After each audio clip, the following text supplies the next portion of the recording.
Hi everyone and welcome to this video. Today I want to show you how to use two of the greatest tools that are available inside Lightroom right now, and they are called the graduated and the Radial filter. And I just want to tell you what they are and show you how to use them to take your photography to the next level and create new amazing pictures right now. So let's jump into my computer and see how they work. A radial filter helps you draw attention to your subject. You can use this tool to focus the viewer's eyes towards a portrait face, a product, or a specific area in a landscape and create a more dramatic scene. Also, it allows you to edit a specific area of your image without affecting the entire image. The graduated filter also serves the same purpose, and you can make a smooth transition from one part of the image to the other. Now let's see some examples and show you how to take your editing to the next level using both these tools. So you have a picture and you import it into Lightroom and you are ready to do your usual basic settings. But once you are done with those, you realize that they affect the entire picture. If you adjust the exposure overall, the whole picture becomes brighter and it doesn't necessarily help you put the subject into a good light. Now this is the moment when you open up the Radial filter, which can be found right here, and you select which part of the image you want to be affected.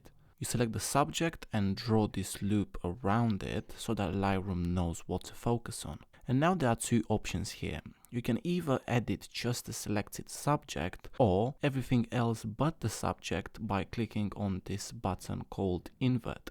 And as you can see right here, everything in the picture changed, but if I press this, you can see that only the subject has changed. And as you can see right here, if I play around with this, only the microphone, which is a subject in this, changes and everything else stays the same. Now you can just adjust the sliders here as you would normally do inside Lightroom and just play around here and get creative and find the exact style that you want to get for your picture. Towards the end of editing the graduated filter, I use this slider called feathering, and as you can see right here, if I drag this all the way down, it makes my graduated filter look unrealistic. It kind of looks like it's been cropped there. And essentially feathering does just that. It makes your transition look a lot more smooth and natural, and as you can see right here, it blends with my picture. It looks natural and it doesn't look so harsh. This is just because the Radial filter is essentially just like a powerful spotlight that is pointed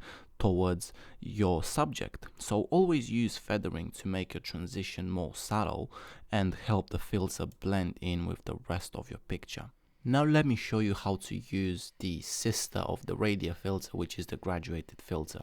It can be found right next to it, and it's this button right here, which if you press, it will open up some sliders that look exactly the same like the Radial filter and the basic settings. And essentially to activate this filter, you just drag it from one way to the other.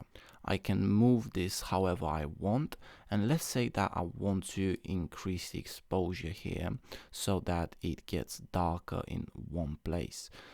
I can just move it around, and as you can see, if I adjust the exposure here, the picture will get brighter and this part is not affected.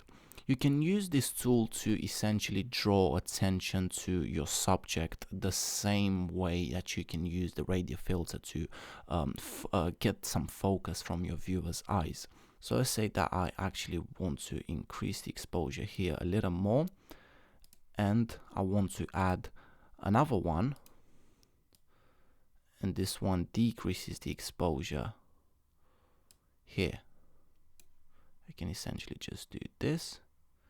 And as you can see right now, this bit right here is darker and this bit right here is a lot lighter, and this actually makes me look exactly at the subject, which in our case is the microphone. And you can get creative with these things. You can apply as many or as little graduated and Radial filters as you like. Use them to your advantage and use them to create really unique pictures and pictures that make you proud. Also, you can combine graduate and radial filters together. So let's say that I want to add a radial filter right now, and the exact steps that I've just mentioned apply. So I just create this loop and let's start editing.